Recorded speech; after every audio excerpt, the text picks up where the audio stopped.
할렐루야. 찬양대의 귀한 찬양 감사합니다. 우리는 지난 7주간 동안 수아시와 7교회를 살펴보면서 건강한 교회에 대해서 함께 말씀을 나누었습니다. 어떤 교회는 칭찬을 받았고 어떤 교회는 책망을 받았죠. 그런데 그 칭찬을 받고 책망을 받는 일들을 보면 그 나름대로의 이유들이 다 있었습니다. 그 이유와 상황들을 살펴보며 칭찬받는 모습은 우리가 배우고 닮아가야 할 모습, 또 책망받는 모습은 우리가 반면교사로 삼아서 주의하고 경계해야 할 모습으로서 우리는 그 말씀을 받아들여야 할 것입니다. 그러면 자연스럽게 건강하고 또 아름다운 교회로 세워질 수 있을 것입니다. 그때 부흥의 역사가 일어나게 되는 것이겠죠.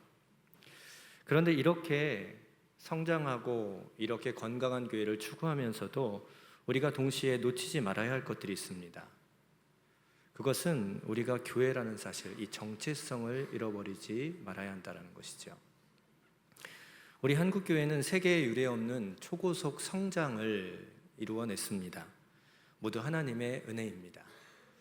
이제는 선교사님들이 들어왔던 나라가 아니라 이제는 선교사를 내보내는 나라가 되었죠. 그러다 보니까 어느샌가 교회는 세상 가운데 좀 힘이 있는 집단이 되었습니다. 정치와 경제, 문화, 사회에 있어서 많은 소리를 낼 수 있는, 큰 영향을 끼칠 수 있는 그런 집단이 되었죠. 저는 이것이 나쁘다고 생각지만은 않습니다. 그런 힘을 가지고, 그런 영향력을 가지고 복음을 더 효율적으로, 복음을 더 널리 전파할 수 있다면 얼마나 좋은 것이겠습니까? 문제는 이런 힘과 능력이 그런 하나님의 선한 뜻을 위하여 사용되는 것이 아니라 교회 이기주의적인 우리 공동체만을 위한 그 힘으로 사용되어지는 것, 그때 교회는 변질되게 되는 것이죠. 중세의 카톨릭을 떠올려 보십시오. 초대교회의 수많은 성도들이 순교의 피를 흘렸습니다. 그들의 수고, 그들의 피 때문에 수많은 복음의 열매들이 맺혔고 수없이 많은 교회들이 세워졌죠. 결국 순교적 정신 위에 교회는 이제 대반전을 일으켜서 로마라는 나라를 뒤엎는 로마의 국교가 되었습니다. 공식적으로 힘과 능력, 영향력이 생기게 된 것이죠. 그런데 그 힘과 능력을 하나님의 뜻을 이루고 또한 그 뜻에 맞추어 세상을 복음화시키고 섬기는 데 사용하는 것이 아니라 공동체의 유익, 기득권자의 유익을 위하여 사용하다 보니까 로마 교회는 결국 타락하게 되었습니다. 우리 여주교회가 저는 건강한 교회로 날마다 부흥하고 성장했으면 좋겠습니다. 건강해서 지역 사회에서, 그리고 이 경기도 지역에서, 아니 우리나라에서 선한 영향력을 끼칠 수 있는 그런 교회가 되었으면 좋겠습니다. 분명 그렇게 될 겁니다. 하나님이 그렇게 하실 것입니다. 그런데 그때 우리가 자라고 성장하고 영향력이 있게 되어져 갈 때 우리가 변질되지 말아야 한다는 것이죠. 그것은 우리가 교회라는 정체성, 이 교회다움을 잃어버리지 않도록 우리 가운데 분명히 붙들어야 할 것들을 꼭 붙들고 놓치지 않는 모습이 있어야 한다는 겁니다. 저는 오늘 말씀을 시작으로 내일부터 진행되는 특별 새벽 기도의 기간 동안 교회가 교회될 수 있도록, 그러기 위해서 절대적으로 놓치지 말아야 할 것들에 대해서 함께 말씀을 좀 나누어 보려고 합니다. 여러 가지 요소들이 있을 겁니다. 그런데 오늘 본문에는 놓치지 말아야 할 것들 중에서 가장 중요하고 가장 핵심적인 것, 그것이 오늘 본문에는 담겨져 있습니다. 그것이 무엇이냐? 바로 주님을 향한 바른 신앙의 고백입니다. 오늘 본문에 보니까 예수님은 가이사랴 빌립보 앞에서 질문을 하십니다. 두 번의 질문을 하시죠. 하나는 사람들이 인자를 누구라 하느냐? 그리고 다른 하나는 너는 나를 누구라 하느냐? 라는 질문입니다. 맨 처음 질문은 대중이 예수님을 어떻게 인식하는지, 사람들의 인식을 물어보는 것이고, 두 번째 질문은 제자들 개인의 극히 개인적인 주님을 향한 인식, 그 고백을 물어보신 것입니다. 대중, 사람들이 갖고 있는 예수님에 대한 인식은 무엇이었습니까? 제자들의 대답한 것을 보면 사람들이 예수님을 세례 요한이다, 엘리야다, 그리고 예레미야다, 선지자 중에 하나다라고 표현하였다라고 그렇게 기록합니다. 사람들이 그렇게 생각했다라는 거죠. 분명히 예수님은 나병을 고치셨고 귀신을 쫓아내셨고 오병이어를 통하여서 5천 명을 먹이시는 기적을 일으키셨습니다. 말씀을 전하실 때 영적인 권위가 있고 권능이 나타났죠. 그래서 말씀 한마디에 무서운 광풍도 잦아드는 그런 기적까지도 일어나지 않았습니까? 분명 이러한 역사들, 이러한 사역의 내용들을 보면 이것은 분명히 메시아의 권능으로서 나타나는 결과들인데 사람들은 예수님을 메시아로 인정하지 않았던 겁니다. 단지 다른 사람들과 좀 다른, 하나님이 좀 높이신 여러 선지자 중에 하나라고 인식했다라는 것이죠. 그런데 예수님은 뒤이어 물으시죠. 제자들에게 너희는 나를 누구라고 하느냐? 그때 베드로가 자신 있게 고백합니다. 오늘 읽은 16절이죠. 주는 그리스도시요 살아계신 하나님의 아들이시니이다. 세상의 평가, 세상의 시선과 상관없이, 그것과 전혀 관계없이 제자들 베드로의 고백은요, 주는 그리스도시라는 것이고 살아계신 하나님의 아들이시다라고 말하는 것입니다. 여러분, 이 고백, 나의 고백, 이 나의 명확한 신앙 고백이 중요한 겁니다. 이 고백으로부터 구원이 시작되는 것이고 이 고백으로부터 교회가 출발하는 것이기 때문입니다. 교회를 헬라어로 에클레시아라고 그렇게 말합니다. 이 에클레시아라는 표현은요, 에크, 무엇으로부터 라는 뜻의 에크라는 단어와 그리고 부르다라는 뜻의 칼레오라는 단어가 합쳐진 합성어입니다. 그러니까 에클레시아라는 이 말의 문자적인 의미는 부르심을 받은 자들의 모임이다, 이렇게 문자적으로 해석할 수 있어요. 이런 문자적 의미로 볼 때 교회는요, 세상으로부터 하나님 나라 백성으로 부름받은 사람들의 모임, 공동체라고 말할 수 있는 겁니다. 누군가가 주는 나의 그리스도이십니다, 나의 구원자십니다, 주님은 살아계신 하나님의 아들이십니다, 이렇게 고백한다면 그는 구원받은 사람일 것입니다. 그런데 그런 사람들이 모인 공동체가 바로 교회다라는 거예요. 그렇기에 교회를 말함에 있어서 이 신앙의 고백은 뗄래야 뗄 수 없는, 아니 가장 중요하다라고 말할 수 있는 것입니다. 교회가 형성되는 출발, 그것이 바로 이 신앙의 고백에서부터 만들어지는 것이기 때문이죠. 그런데 카톨릭은요, 이 교회라는 것을 말할 때 다른 이야기를 합니다. 오늘 본문 18절에 보니까 이런 구절이 있잖아요. 너는 베드로라, 내가 이 반석 위에 내 교회를 세우리니 음부의 권세가 이기지 못하리라. 주님은 반석 위에 교회를 세우시겠다라고 말씀을 하십니다. 이 부분에 있어서 카톨릭은 이 반석을 베드로라라고 해석을 합니다. 그러니까 로마 카톨릭에서 가장 머리는 교황입니다. 베드로가 교황으로서 교회의 머리가 되었고, 그래서 베드로의 후계자들이 계속 교황이 되어서 교회를 이끌어갑니다. 그래서 이 교회의 모든 결정이 교황에게, 로마 카톨릭에는 있습니다. 그래서 카톨릭의 교황의 공식적인 타이틀은요, Vicar of Christ, 그러니까 그리스도의 대리인이라는 공식 호칭을 갖습니다. 이것은 분명히 잘못된 것입니다.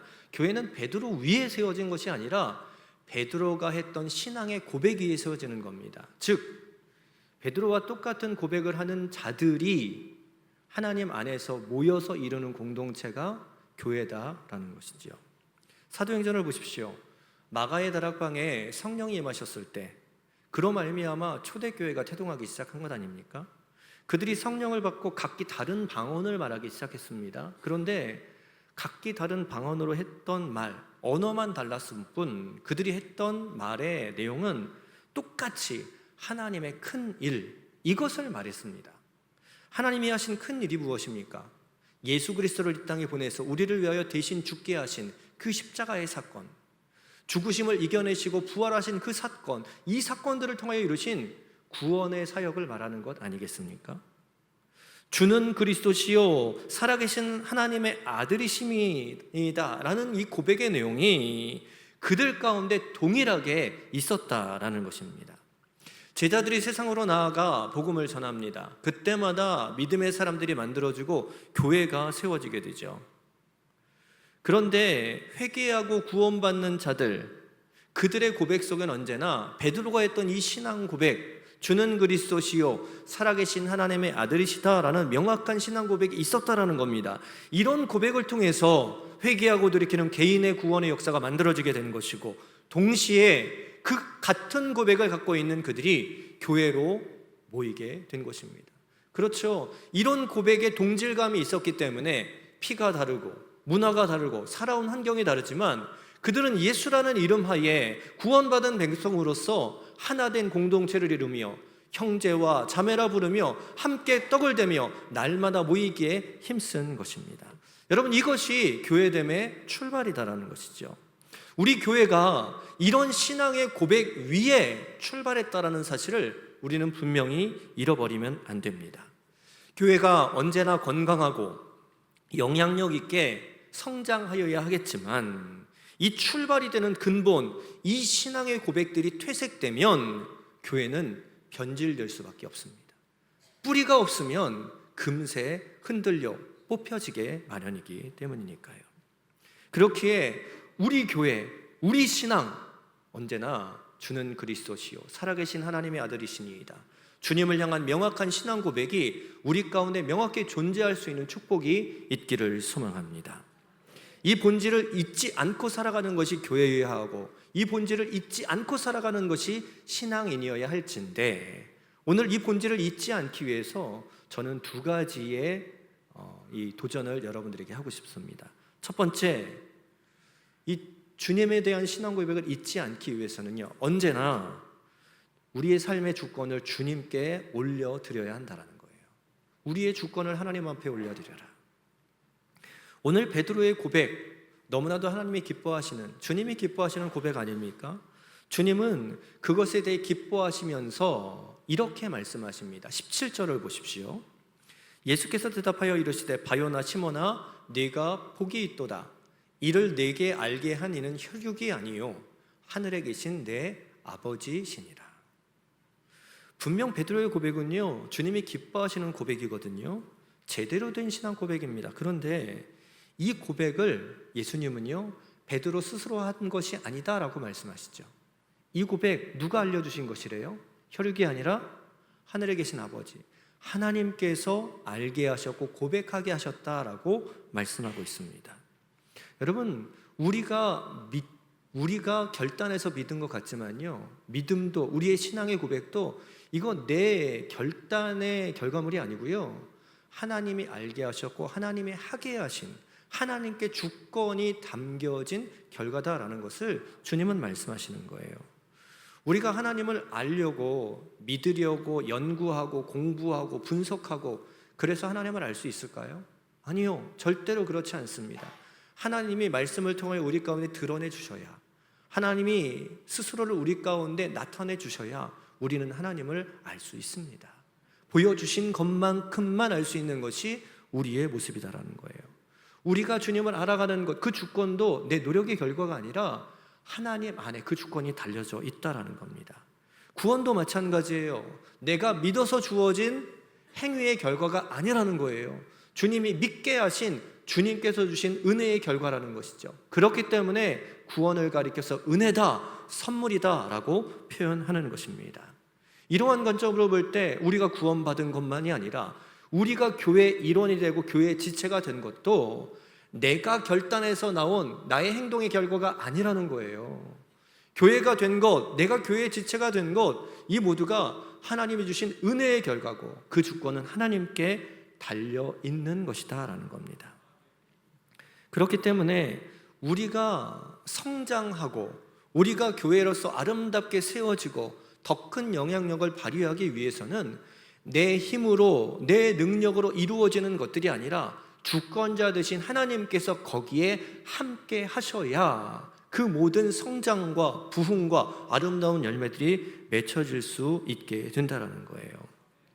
여러분, 그렇기에 우리의 신앙의 고백 가운데 덧붙여서 우리가 항상 가져야 할 것은, 내가 이렇게 신앙 고백한 것은 주님께로부터 주어진 것입니다. 나는 하나님이 부르셨습니다. 이 명확한 중심이 우리 안에 신앙의 고백과 함께 있어야 한다는 거예요. 이것을 잊어버리는 순간 나는 교만하게 되는 것이죠. 주권이 하나님께가 아니라 내게 있는 것이에요. 이때 나는 교회라는 공동체에 머리 대신 주님에게 이끌려가는 지체가 아니라 내 힘과 내 공로로 무엇인가를 하게 된다라는 것을 인식하고 그렇게 살아갈 때 내가 교회의 머리처럼 살아가게 된다는 겁니다. 여러분, 성경은 언제나 그리스도와 교회와의 관계, 그리스도와 우리와의 관계를 머리와 몸의 관계로 그렇게 규정합니다. 골로새서 1장 18절에 말씀하시죠. 그는 몸인 교회의 머리시라. 그가 근본이시요. 여러분, 교회가 교회될 수 있는 가장 핵심적인 우선순위는 주님께서 머리가 되셔야 한다는 거예요. 머리가 되시지 않는 교회는 머리가 없는 교회, 죽은 교회나 마찬가지라는 것이죠. 가장 건강한 교회는 주님께서 머리가 되어 계시기에 머리의 뜻에 따라 온 몸이 일사불란하게 머리가 지시하는 그 명령 따라 함께 합력하여 그 일을 행하는 겁니다. 즉, 주권을 주님께 올려드리는 교회, 주님의 뜻대로 움직여지는 교회가 건강한 교회고 건강한 신앙이다라는 거죠.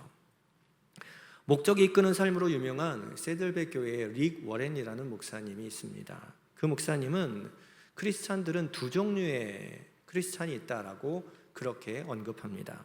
하나는 세속적 신자, 그리고 또 하나는 세계적 신자입니다. 둘 다 예수를 믿기는 합니다.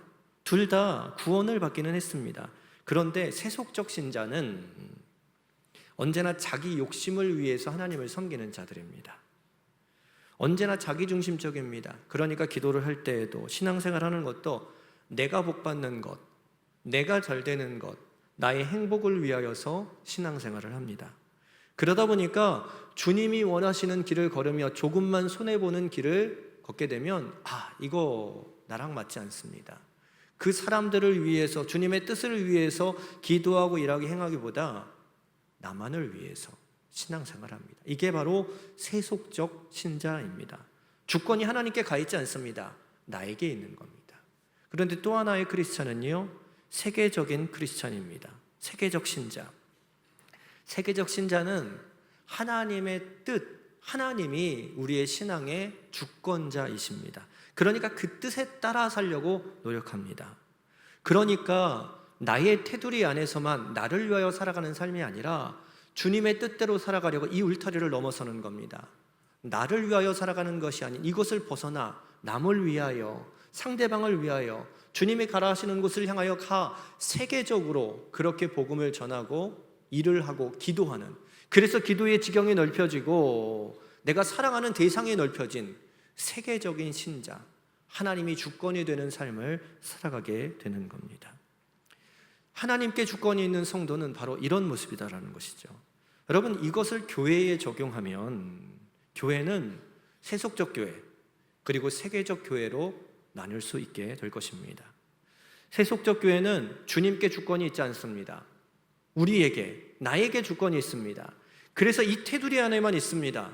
우리만 잘 되어야 하고, 우리만 행복해야 하고, 다른 것에 신경 쓰지 않고, 교회 담을 넘어서지 않고 교회 안에서만 그렇게 신앙생활을 합니다.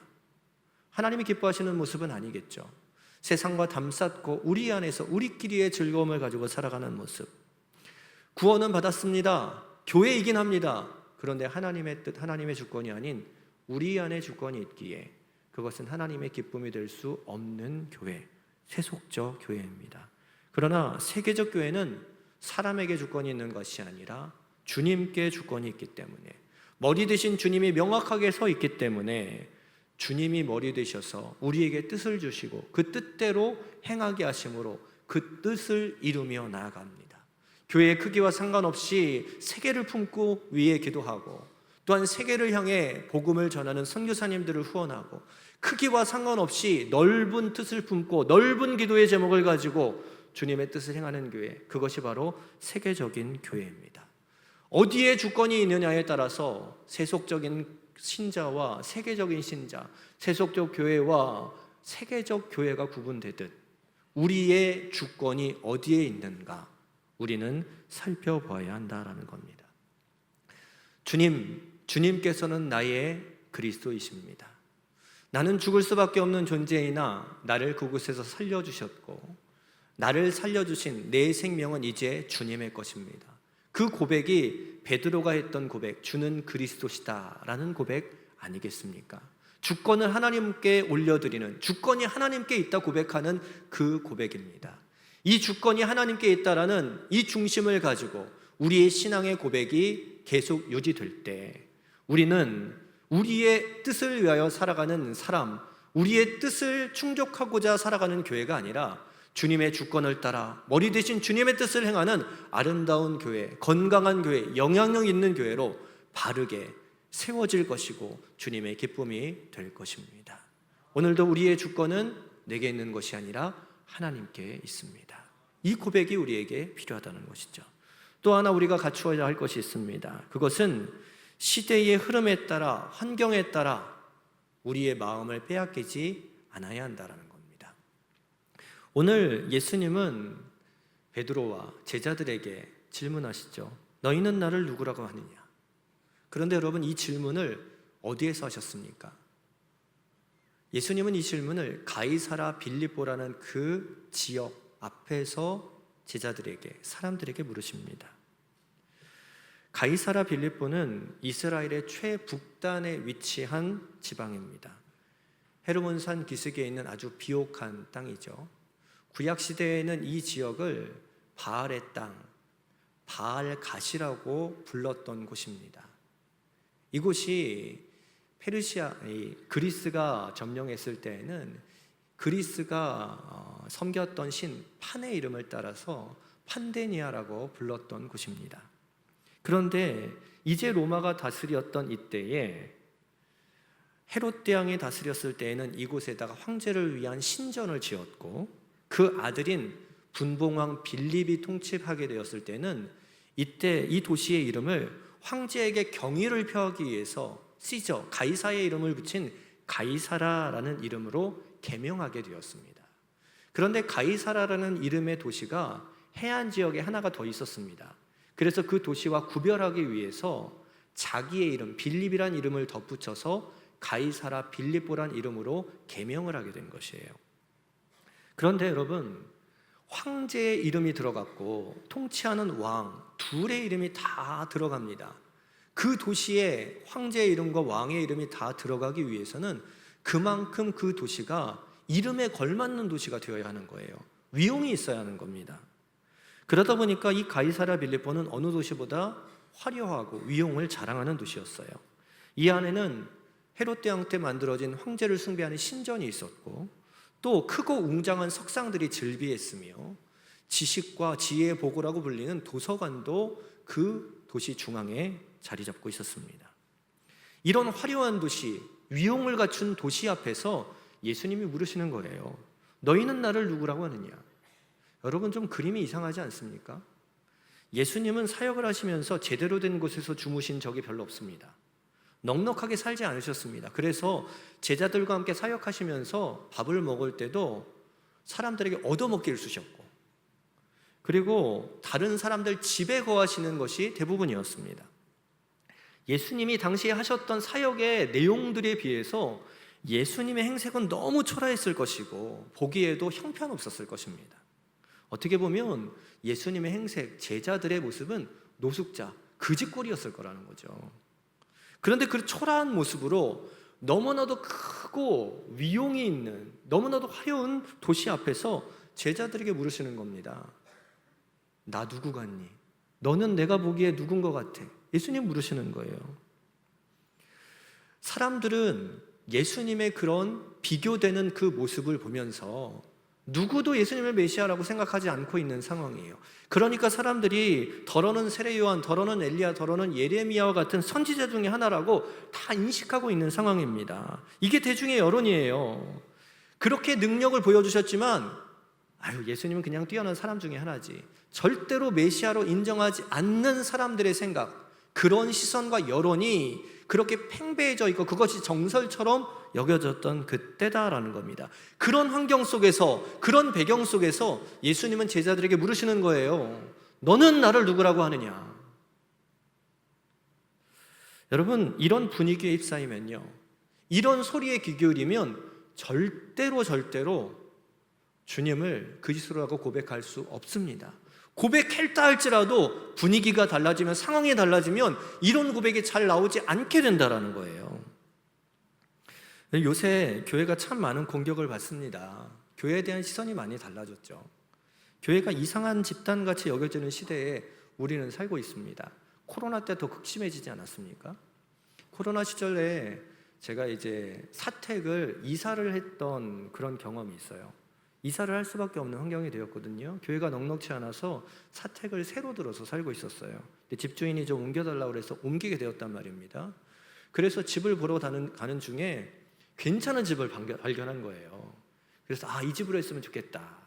그래서 이 집으로 하기로 하고, 그런데 여러 조건들을 맞추다가 그렇게 요구를 했어요. 이게 제 개인 명의로 할 수 없잖아요. 교회 사택이니까. 교회의 이름으로 계약을 했으면 좋겠습니다. 그랬더니 부동산 중개하시는 분이 괜찮을 거라고, 가능할 거라고. 그런데 그 다음날 전화가 왔어요. 안 된대요. 집주인이 싫어한대요. 교회라서요. 그 당시에 교회는 반사회적인 집단인 것처럼 아님에도 불구하고 그렇게 인식하던 때였어요. 코로나 때문에 모이지 말라고 했는데 모였다고, 코로나를 전파한다고 그렇게 인식되던 때였다고요. 그래서 들어보니까 여주는 많이 안 그랬다고 그래요. 그런데 인천에서는요, 모이면요, 사람들이 이렇게 보고 있다가 신고를 해요. 예배 드리는 중에 다 지키고, 거리 제한 다 지키고, 다 준수하고, 다 소독하고, 그렇게 모였음에도 불구하고 신고가 들어와서 경찰에서, 구청에서 나오는 일들이 비일비재했다고요. 그런 환경 속에서 교회라고 하니까 싫다고 그렇게 계약을 안 해주더라는 겁니다. 여러분, 부정적인 시선을 가지고 우리는 살아갑니다.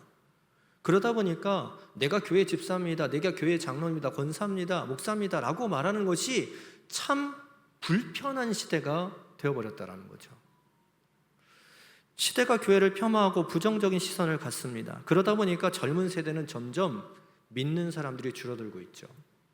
우리 중고등학생들 아이들을 보면 이 복음화율이 4%가 밑으로 떨어지면 미전도 종족이라고 하는데, 우리 중고등학생 아이들이 미전도 종족이 되어져 버렸습니다. 시대가 그렇게 바뀌고 있어요. 이런 시대, 이렇게 이상한 시선으로 바라보는 이 시점에 그 사람들 무리 안에서 주님께서 우리를 향하여 너는 나를 누구라고 하느냐 라고 부르신다면, 여러분들은 자신 있게 주님, 나는 주님을 그리스도로 모신 사람입니다. 주님은 나의 구주십니다. 주님은 살아계신 하나님의 아들이십니다. 이렇게 자신 있게 고백할 수 있느냐라는 거예요. 신앙을 살아가면서 우리도 여러 가지 문제에 봉착합니다. 그래서 이 문제 붙들고 기도하고 하나님 앞에 열심히 매달리는 경우들이 참 많죠. 그때마다 우리가 경험하게 되는 것은요, 내가 기도할 때마다 하나님 들어주시고 응답하시는 것이 아니라 나는 열심히 기도했는데 응답되지 않고 내가 바라고 원하는 대로 이루어지지 않음에 대한 주님이 거절하심, 주님이 응답하지 않으심, 그런 일들을 참 많이 경험하게 돼요. 그런 부분에서 우리의 신앙이 많은 갈등을 겪게 되는 것 아닙니까? 그런데 그런 상황 속에서도 주님은 우리를 향하여 계속 물으신다는 거예요. 너는 나를 누구라고 하느냐? 세상의 시선, 막다른 신앙의 아픈 그런 상황 속에서도 주님은 한결같이 우리를 물으시는 거예요. 너는 나를 누구라고 하느냐? 여러분, 이때 뭐라고 대답하시겠습니까?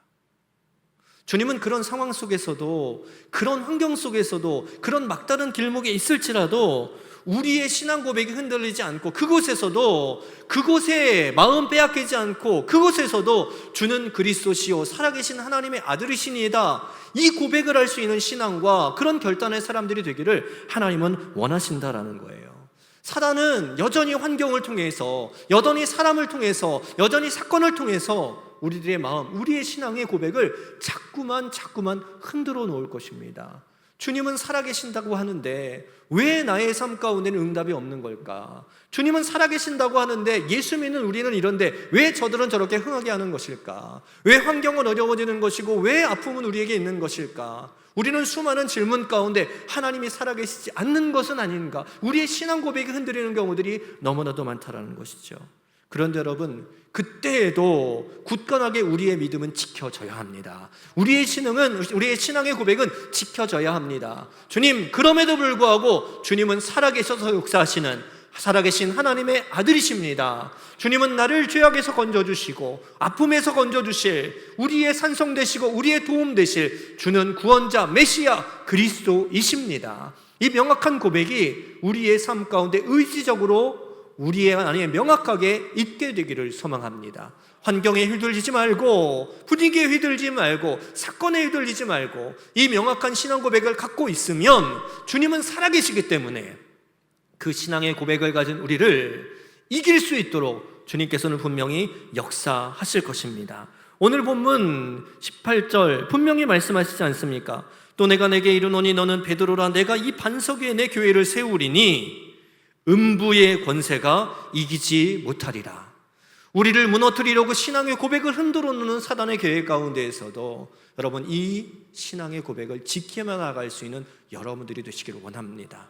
그때 주님은 승리하게 하실 것이고, 신앙인다운 삶, 그러므로 말미암아 교회된 삶, 교회로서 승리하는 그 역사를 하나님은 분명히 이루어 주실 것입니다. 저는 우리 여주교회 성도들이 이 신앙의 고백이 절대로 흔들리지 않는 성도들이 되었으면 좋겠습니다.